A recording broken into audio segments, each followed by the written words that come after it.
Hi there, welcome to our podcast for college Catholics, where we discuss faith and spirituality from a Catholic perspective. I'm Father Patrick, and we've been talking in previous episodes about the sacrament of marriage, which is one of the two sacraments instituted by Christ to serve and to build up the church, the other being holy orders. This sacrament of marriage helps build up society, particularly a Christian society, and it helps in the sanctification of the faithful. So today, so that I'm not always talking alone, I invited Ben and Amy Eriksen, who live here near our family center in Michigan, to give their witness about marriage and why it is a great thing to be married. So hi, Ben. Hi, Amy. How are you doing? Doing well. Thanks for having us. Yeah. What have you been up to recently? Yeah. So we recently traveled to Rome, and we're both students working on our doctorates. Oh, wow. Very good. Why don't you introduce yourselves a little bit? Tell us your name, where are you from, what you studied, and what you like doing in your free time. Yeah. Well, I've grown up here in Michigan, as you've said, in South Lyon, so not too far from here. Incredible. Very grateful for your guys' ministry in the area. But yeah, I went to Sacred Heart Seminary, never as a seminarian, but as a lay student studying philosophy. And then eventually I went on to graduate school at Catholic University of America. So Sacred Heart in Detroit? In Detroit, oh, yes. Wow. Yeah, major seminary. Awesome. Yep.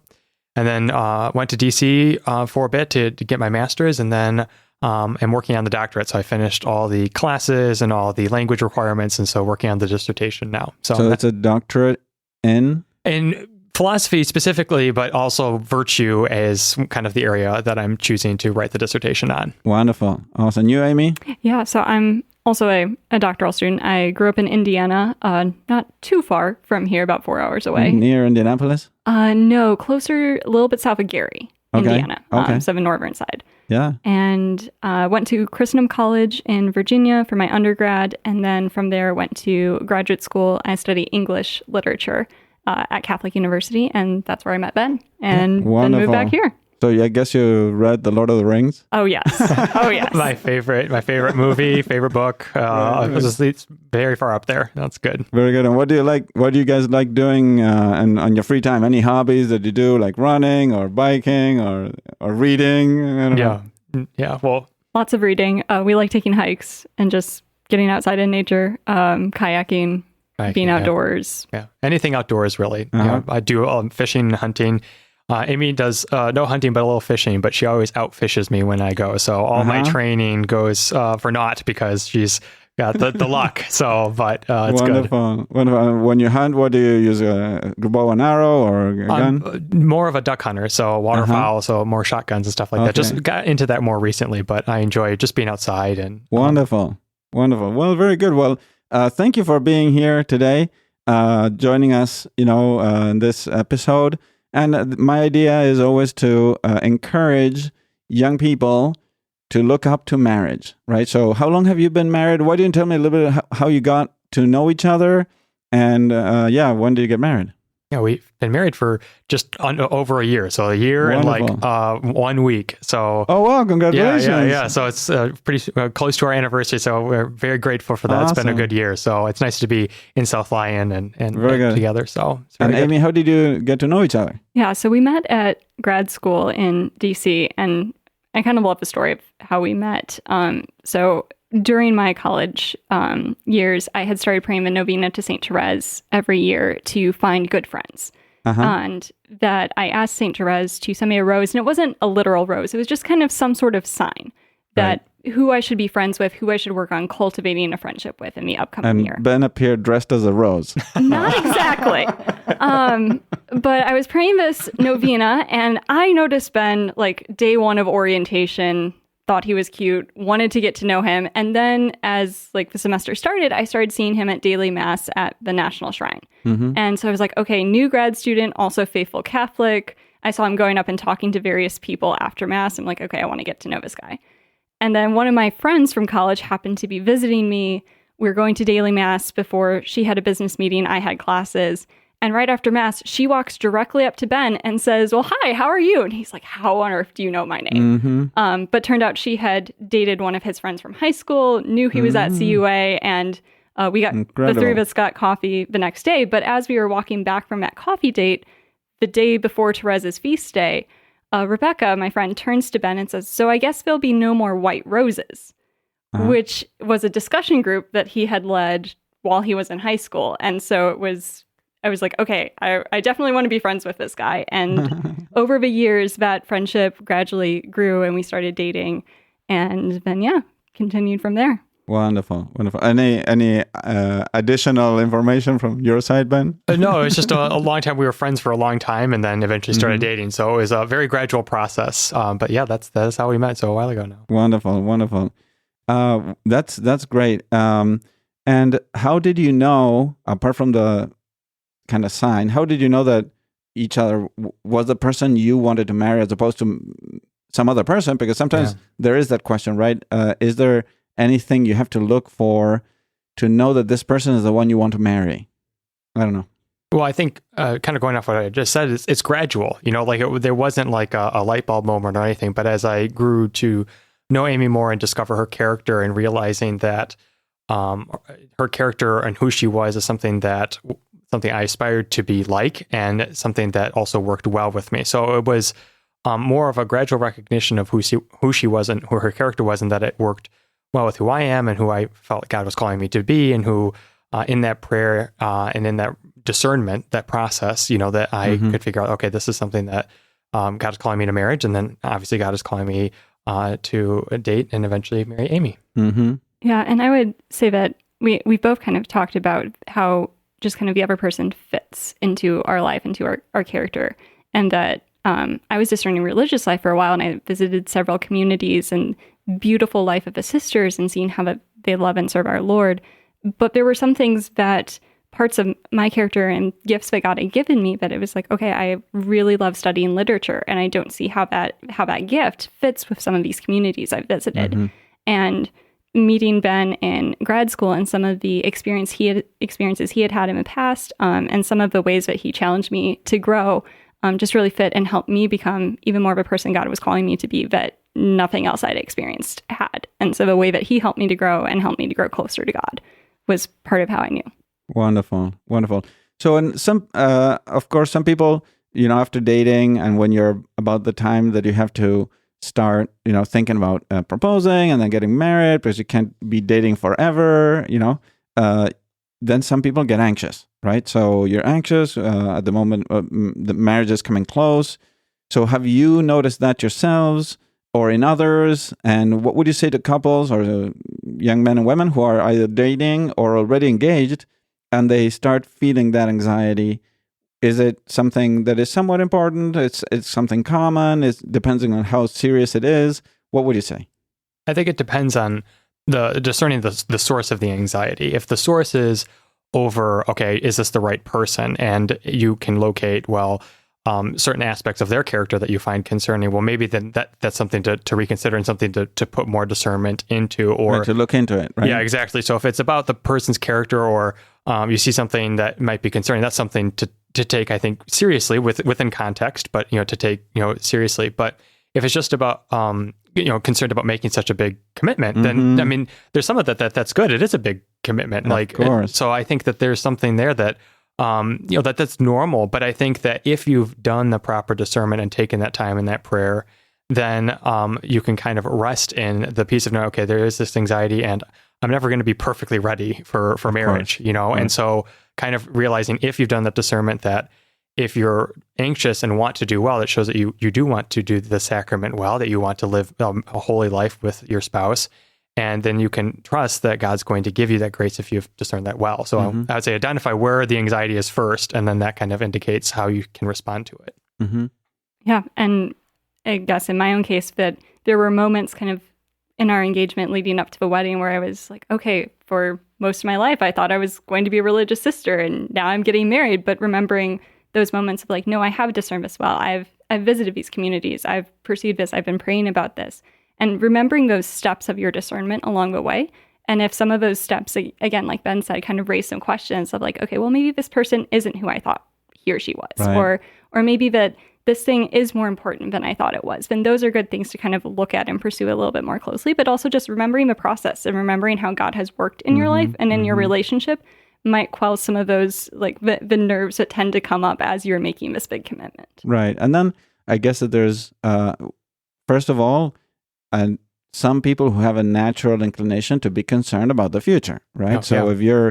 if you realize you're always concerned about the future, well, you will also be anxious about taking a big step like this one. Yeah. And therefore, that's where you have to trust God more and rely also on the help of, if you want to put it in general terms, the community, right? Like parents, family members, friends, because they will continue to be there. You're not completely on your own. You have God and you have people around you, right?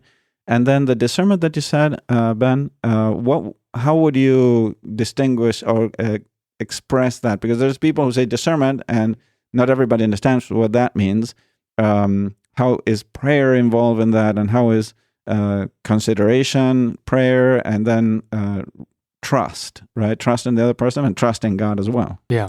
Well, I think the first thing is in that discernment, you have to be honest with yourself and honest with the other person. So if it is something that you see in the character of the other person, then being honest that, okay, that is something potentially concerning, and admitting that to yourself, and then asking God, okay, is this something that maybe I should be dating somebody else, or et cetera. Right. So I think being honest with yourself, and then potentially being honest with the other person too, like obviously with prudence, and prayer, but like if there is something concerning, to admit that, because if you kind of just bury that, then you're not allowing room for that discernment to happen.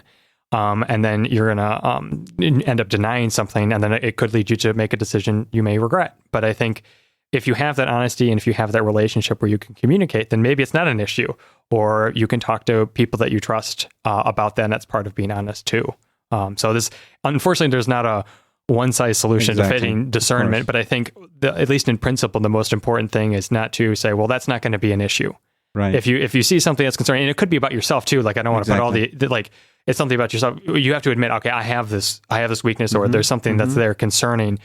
Admitting that, kind of wrestling with that is, I would say, at least the first big step, and not just saying, oh, it'll resolve itself, or it's not that big of a deal, right? Like give it space to actually discern it.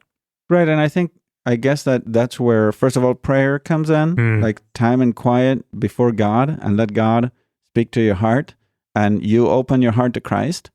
And then the possibility of talking to a priest, yes, or a sister, or someone, or a counselor, someone who can have some wisdom in this area that maybe probably I don't have. Like I, as a young man or young woman, don't know it all, because this is the first time I'm facing this reality here. Yeah.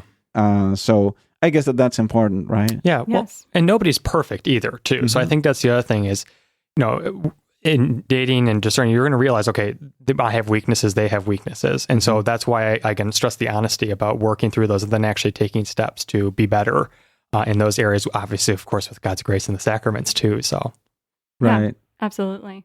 And also not being afraid to talk about some of these things that are maybe a problem or a concern, right? Yeah. Absolutely. Now, that's where also another thing I wanted to ask about is dating. And dating is sort of like a moment for discernment as well. So how would you say, or why would you say that a period of dating and engagement is important? Because there has to be a period of where there's some dating, and or courting, or what, like respectful, getting to know each other. So how would you say that is important? To what extent? Absolutely. It's important. I'm really grateful that we were friends for a while before we dated. Then we dated for like 2 years, and then we were engaged for a year. So we had a long time to get to know each other. And part of why I'm grateful for that is, it helped me identify things about myself, that there are things weaknesses I had that I could start to work through and grow from in relationship with Ben, and we could realize how we work together about different things as well. So that was a really great opportunity. And it takes time to get to know a person, and it takes time for God to speak sometimes as well. So just giving that time, giving that space, and there's not like, it is good to be married, but also you're going to be married for the rest of your life. So taking the time to do it well and to get to know the person to whom you're making that lifelong commitment is well worth it. Right.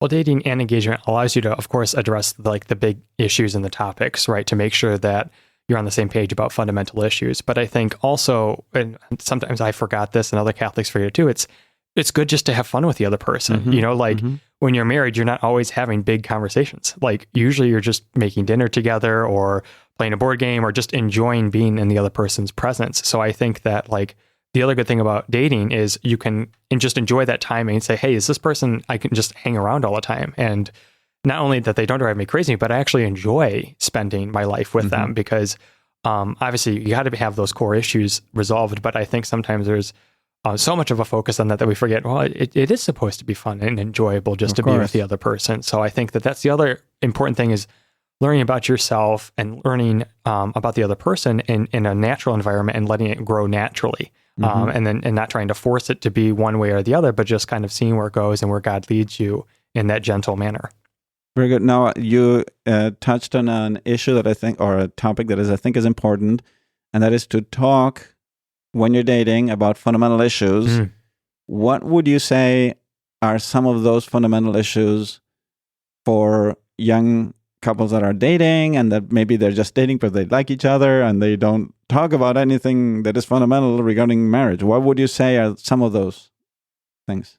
Of course, say the ethical issues, making sure you're on the same ethical, in accordance with the church's teaching. And if not, then to wrestle with those issues. It may not be something where you automatically discount it, but have that authentic, make sure you're on the same ground, make sure that you're both in accordance with the church's teaching before you go into marriage and those sorts of things. But also how to raise a family and schooling and what you want for your children and what you want to give them. So what kind of lifestyle you want to lead and those sorts of things. And that will come up, I think, naturally, like as the relationship progresses, right? Like, but yeah, those are certain things that like you need to kind of discuss and have those meaningful conversations.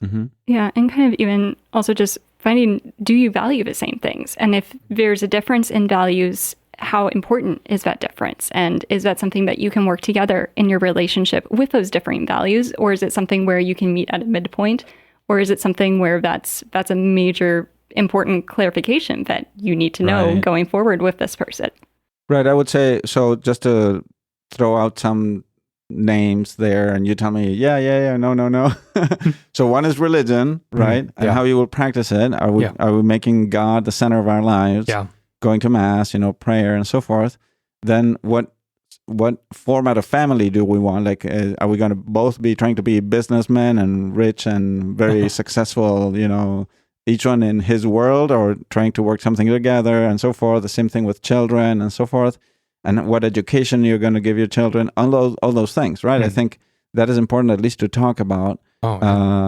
Absolutely. Because then those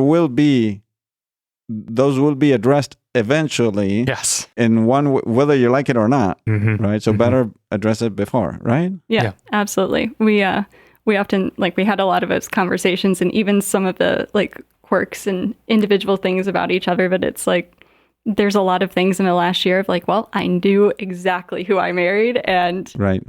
It's sometimes I didn't realize some of his hobbies, how invested he was in them, but that was still delightful to find out about as we're married. But I knew he was interested in those hobbies before we did. Right. Very good. So Ben, as far as dating goes, what does a young man look for, or what should a young man look for in a future wife? Well, I'd say the first thing to look for is something I touched on earlier is the character, and I think this kind of touches on your previous question about, why is dating important? It's to provide that time, not to make it too philosophical, but, Aristotle talks about various levels of friendship, and he talks about the most perfect form of friendship is those who are alike in character, because that's the most stable relationship. And I would add, he's a pagan, but, God is even more stable than that. So if you have similar character and God is at center, then that relationship is solid. But as Aristotle points out, that takes time. So the thing to look for in a wife then is most importantly her virtue and her character. How does she have that relationship with God? Who is she? But especially in moments where there's sorrow involved or tragedy or difficulty, how do they respond to that? And so kind of assessing the character of the person and of yourself and where you need to grow, but then also looking for somebody who not only knows their weaknesses, but is also willing to improve and take those actual steps to improving. It's sometimes easier to say, I have this issue, but it's a lot harder than try to overcome them. And of course that has to be with God's grace. And is that person willing to do it, just for me, or did they do that on their own even before me? For God and for themselves, and So kind of looking at the person's character and then seeing those attributes that you want that are most important about any human being, but then finding that in the other person. I would say that's the most important aspect. Very good. And Amy, what would you say a young woman would look for in a future husband? Yeah. So, I mean, it's hard to follow up with that. Like, I think a lot of the things about character are very true for women looking for a husband as well. But kind of where one of the things that attracted me to Ben was honestly his prayer life, seeing him regularly at daily mass and like wanting to grow in that relationship with Christ. And it's not just a surface level, like we all pray and we all fall short often, but also trying to be transformed by God's grace and that openness and that willingness to, and also seeing how he treats other people. Like, is he respectful to other people? What kind of friend is he to the other people that he's around? Those are things that I think are good for women to look for and pay attention to as we're seeking a husband. Very good. Very good. Well, I always encourage young men and women who are dating to stay pure, right? I say it's always important, first of all, because it's otherwise sinful, right? To be impure, and that gets God out of the equation, right? So you want God in the relationship, but more than just not just the matter of whether it's sinful or not. It also helps the individuals to get to know themselves as persons and not just as elements of pleasure, right? So why would you, in your opinion, if you were to give advice to young couples, let's say, younger couples, why would you say purity is important during dating or before marriage, even when they are already engaged? Some people say, "Oh, we're already engaged. We're going to get married, so we can do whatever." So no, it's still important. Why would you say it's important?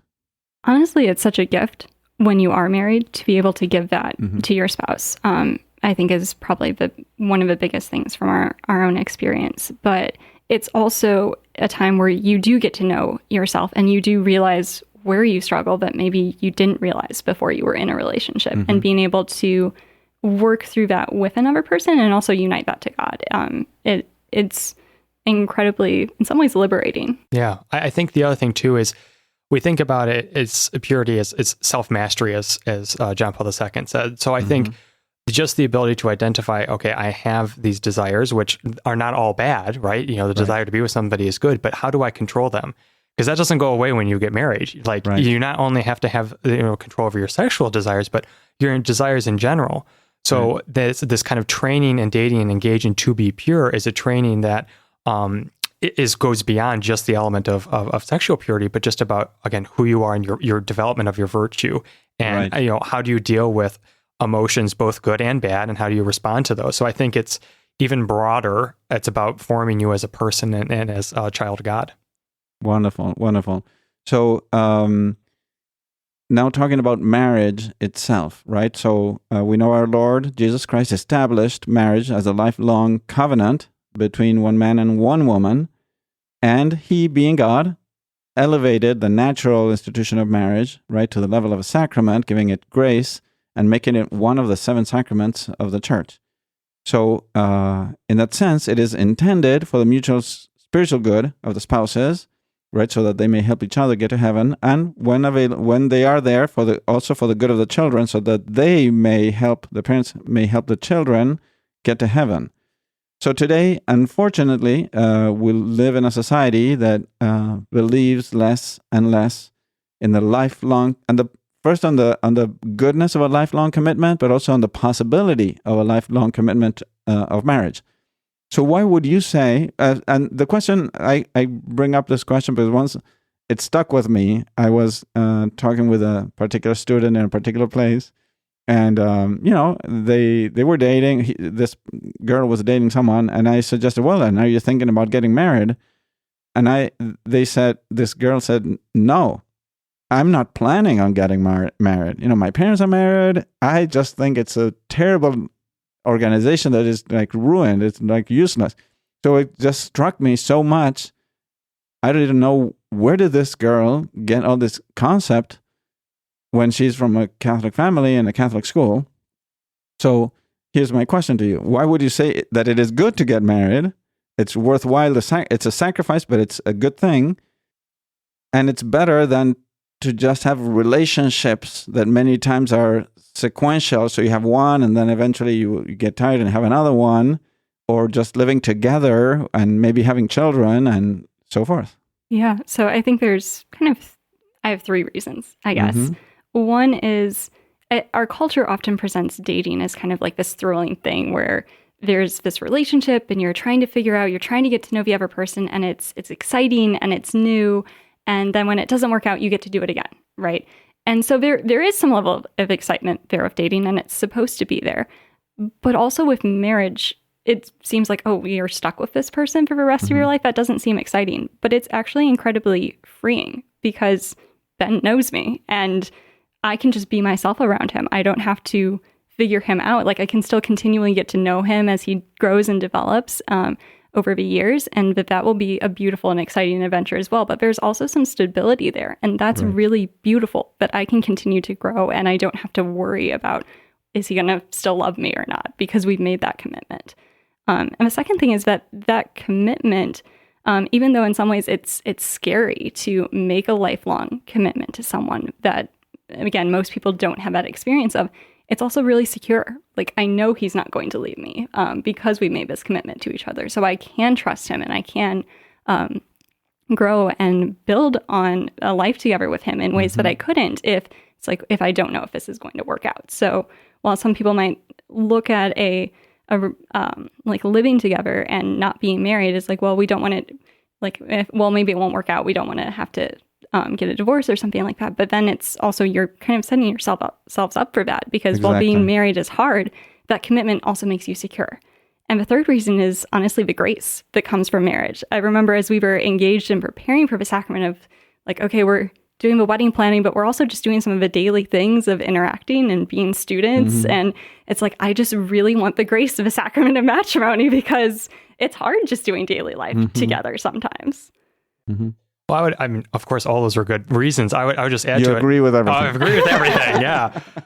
Well, you know, I think of what you said with the student that approached you and said, why would I want to be married? Obviously, for all the reasons Amy just said, but I also would push back, you know, like, well, why would you not want to be in a marriage relationship? Because either like you don't want to do it because you just enjoy the pleasure of being with the other person, but not for the relationship itself. Well, I mean, I think a lot of people can recognize that that's very selfish. You know, like you're treating the other person and yourself fundamentally as an object. And that's obviously sad to see, right? And that's not going to lead to anybody's long-term happiness, even short-term happiness. But also, even if, let's say you're in a relationship and you want to live together and you want to have, you're in it for more than just the pleasure of it. You're in it for the relationship. You really do care about that person and you want it for that relationship. The thing that I find really sad is they're searching for that relationship, but they're seeking it in a way that undermines it. Right. And to me, that's really sad, because you're searching for that fulfillment in a relationship, but you're pursuing it in a way that you're like cutting yourself at the knees for it, and you're not able to actually have that relationship flourish and be that support, that strength, that security that Amy was talking about. So I think that to me is sad, is they're looking for something and then pursuing it in the very way that's undermining it.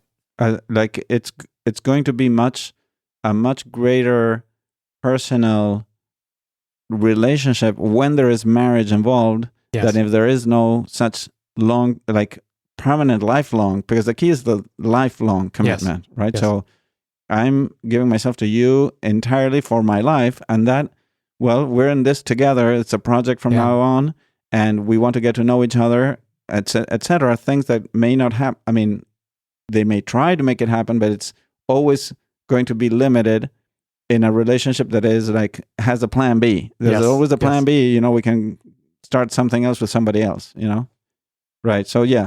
Well, very good. So why don't you share a little bit? What do you think would be some challenges of married life, and what are some of its benefits? Yeah. Challenges first, so then we end up with a nice thing. Well, I think some of the challenges is just trying to integrate your two lives together. Like I think that just on the daily level of trying to, figuring out who's doing what and adapting to people's different styles and adapting yourself for the other person to accommodate them. And how you prepare coffee. Exactly. Well, she doesn't drink coffee, which is, it's all for me then. So I'm always the one on a caffeine high. But I think the other challenge is communication.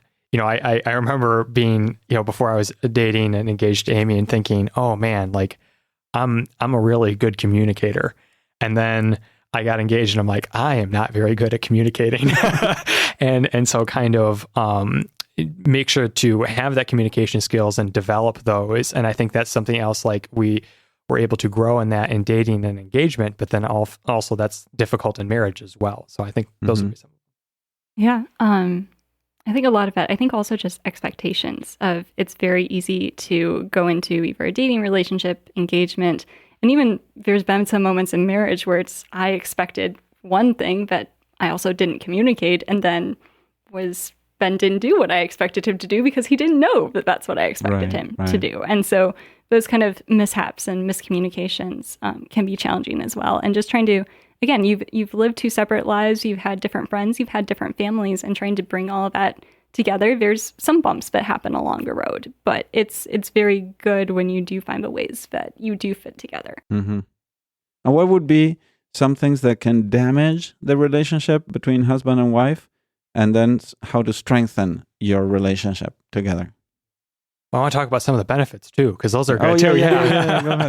Go ahead. So, I mean, some of the benefits, and this is, kind of the flip side of what can damage that is, right.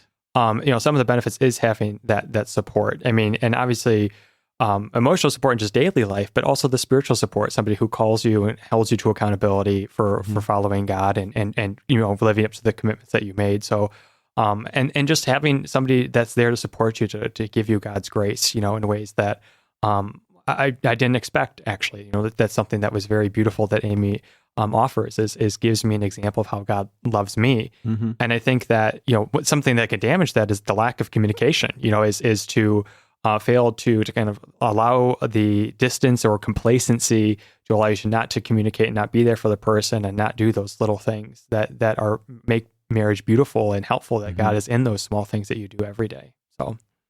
Yeah. And benefits, I would say, just getting to spend every day with my best friend is awesome. And getting to pray with him, work with him, study with him. It's been amazing. And then, some of the things that could strengthen your relationship as a couple. So we're here in the Miles Christi Family Center in our little studio here, and you guys come frequently to Mass, even daily Mass. Obviously, that's a really good thing. But counting that too in the equation, what would you say are things that help a marriage thrive? Yeah, one of the things that my friend actually suggested was having a moment at some point that we decided early on in our marriage that every day we would have this time together. So for us, it's praying night prayer together. And we make it we go to bed at the same time so that we have that, regardless of how the day is gone, regardless of whatever stress we've had, we have that moment to kind of be with each other and not have to worry about what the other person thinks or whatnot. So that's definitely one thing that I think has been really beneficial for us, and prayer and incorporating God into our marriage. And that's something we're still learning how to do and trying to improve on and do better. Obviously, prayer and everything that you guys have said already, but I didn't coin this phrase, but I heard it, and I think it's good advice, is the idea of dating your spouse, still putting that effort forth to do enjoyable things and fun things, and not just let kind of the day to day and let things slip by, just kind of course. We can do that in our prayer life too, where we kind of let things slip by. And I think the same thing as our relationship with our spouse is that we should be intentional about the time that we spend, and it doesn't have to be big. I mean, we sometimes just play a board game or take a nice walk or something like that, where we can just connect and just be together. I think that's also important. And whether you have kids or not, I think that's really important to have a sort of date. Yes, a weekly date. Yeah, exactly. Okay, very good. That's I recommend that all the time. So good. That's awesome. So, any last thoughts or comments that you'd like to share with college students or people who are considering marriage or dating, or whether they're going to propose to their girlfriend, and any thoughts that you would like to throw out there? I think one of the main things is, and I succumbed to this problem too when I was at least dating and in college and stuff like that, is focusing so much on, the other person needs to meet my expectations. And that's obviously important. I don't want to demean that, but also I think it's more important to focus on yourself and how you are growing, and saying, okay, not just is this person perfect for me or what's the ideal person, but how can I be a better person for my spouse? And so allowing yourself to be transformed by grace and to seek that actively, and then to allow space and opportunity for God to work, and for, if you've discerned marriage as your call, to allow that to happen. But to keep that focus on yourself and on God, rather than on just saying, okay, this person has to meet this level of criteria, And so I would say be as focused on yourself, and even more focused on yourself in your relationship with God and growing holier, than just putting all those expectations on somebody else too. So, and then if you do that, then God will bless you with that person, because hopefully, as you focus on yourself, God will bless you with that person who's doing the same thing. Yeah, and I would say for either young couples or for even people who are single and still discerning where God is calling them to, God gives us grace to do his will, but sometimes we have higher expectations on ourselves than God has on us. And so for young couples who are married, give yourself some grace. Marriage, you're still learning a lot about the other person, and the first year isn't always perfect. But it's good because you have that opportunity and you have those graces from God to grow together. So avail yourselves of those graces. And if you're single and you're still discerning where God is calling you and which person he is calling you to marry, give yourself the grace as well, that God will reveal that in his time, and just continue to avail yourselves of the sacraments and be close to him. Yeah. And I'd like to just add to that about expectations too. I think that sometimes there's an expectation that the other spouse will make you happy, or your life will be perfect once you're married. And it's well, if you have that expectation for your spouse, it doesn't matter how perfect they're going to be. They're always going to fall short of that. Your ultimate fulfillment still resides in God. And your spouse is never going to be able to fulfill that for you. If you have the expectation they're going to be God, they're going to fall short. Right. And so I think it's important to have, so that's why it's one of many reasons why it's important to have God at the center, because he is the one that's going to fulfill you. And that other person can lead you to God and help, be the image of God, but they aren't God. They're going to have